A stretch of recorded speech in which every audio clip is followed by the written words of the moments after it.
New shocking footage has just emerged of that stabbing of a Garda in Dublin yesterday. The question needs to be asked, was this a jihadi attack?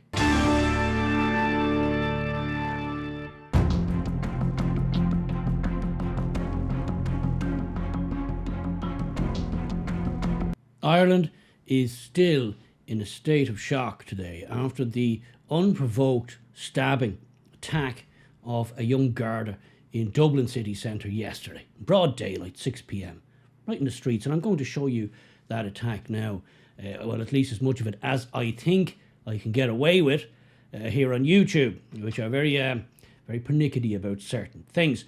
But the footage I'm going to show you leads me to believe, when I saw this, because I'd seen the footage yesterday, it's a bit grainy, and everybody's probably seen that. But the footage I saw today is not grainy. It's a lot closer, and it shows the before, the during, and the after. And I may have to blur out some of this, but it just brought home to me how unprovoked and premeditated this attack actually was. It's truly shocking. And I want you to watch it, or at least as much as I can show you, and you make up your own mind. What was the motive behind this attack? Now, what we know now from the mainstream media, from the Garda statements, etc., is that this is very reminiscent. This is a real play-by-play of the Southport attack. Thankfully, on this occasion, there were no fatalities. But that's pure luck, in my view, and thanks to the stab vest that this young Garda was wearing. Immediately out of the gates, the mainstream media, the Gardaí, were quick to point out that the perpetrator of the crime was an Irish citizen born in Ireland, man in his early 20s. Now, what has since emerged is that whilst this may indeed be true, and I said at the time, from the footage I could see, he did not look like a stereotypical Irish man. It turns out he's of Pakistani heritage, as in both his parents, so I believe, are Pakistanis. They're Pakistani immigrants. This man, therefore, is very reminiscent of the media line in Southport, where they were telling us for days that it was a Welsh choir boy who had perpetrated that attack. Turned out his parents were from Rwanda, and he was from Rwandan heritage. This man, in this situation, is of Pakistani heritage. And whilst he may have been born in Ireland, that's what they're saying, and he may indeed be an Irish citizen, we don't have birthright citizenship here, not since 2004. And whilst that all may be true on paper, this man grew up in a Pakistani household. He was born to Pakistani parents. He grew up in a Pakistani household. He is of Pakistani culture in just the same way as if my parents had been in Japan when I was born, and I would not be Japanese. I'd be born of Irish parents, and I'd be born to Irish parents. I'd live in an Irish household, and I'd have Irish values and cultural norms in me, and I would consider myself Irish. That's just how it is. But of course, people do like to play with these things, and certainly the state and the mainstream media, when the narrative, let's just say, doesn't suit them. So they're playing up this whole angle that because he was born here, then suddenly he's as Irish as Paddy McGinty's goat. No, he isn't.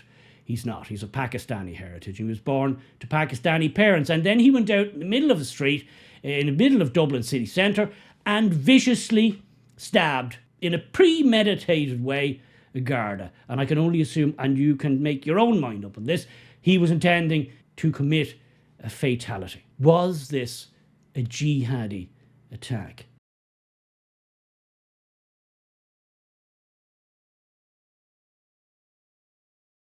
Así eres tú, porque trabajamos juntos, porque te conozco mucho tiempo, como que un año.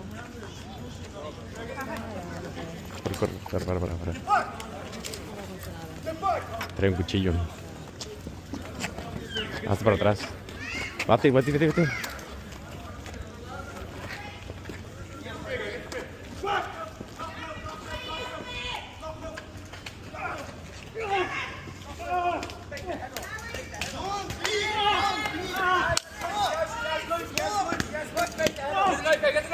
Kick that!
Now, what do you make of that? That is the full incident, pretty much start to finish. As you can see, the guards were just doing their beat, walking along, and this crazed monster, this evil individual, premeditatedly just charged up behind them and started stabbing. Why? What's the motive there? What's going on? To me, I don't know. That has all the hallmarks of a targeted attack on the police, a targeted attack on an Irish policeman. That, to my mind, is very, very reminiscent of many attacks that we've seen in the UK, where people have gone on a rampage and started stabbing sprees and trying to murder people just randomly. And they have been called jihadi attacks, and they're counted as jihadi attacks. And it's also very reminiscent of the attack a few months back outside an army barracks in Galway of Father Paul Murphy by another crazed stabber, knife man, who stabbed him viciously numerous times as he sat in his car. And that is now counted as a jihadi attack, as they say, supposedly the first jihadi attack in Ireland. I'm not sure if I believe that, but that's what they're saying. What is the difference? I don't see any difference. Again, a premeditated act, a premeditated stabbing, a premeditated, in my view, attempt to murder an innocent member of an Garda Síochána, an innocent Irish person. You can no doubt make up your own mind on what you believe happened there. But make no mistake, radical Islam and radical Islamists are in our midst in Ireland today.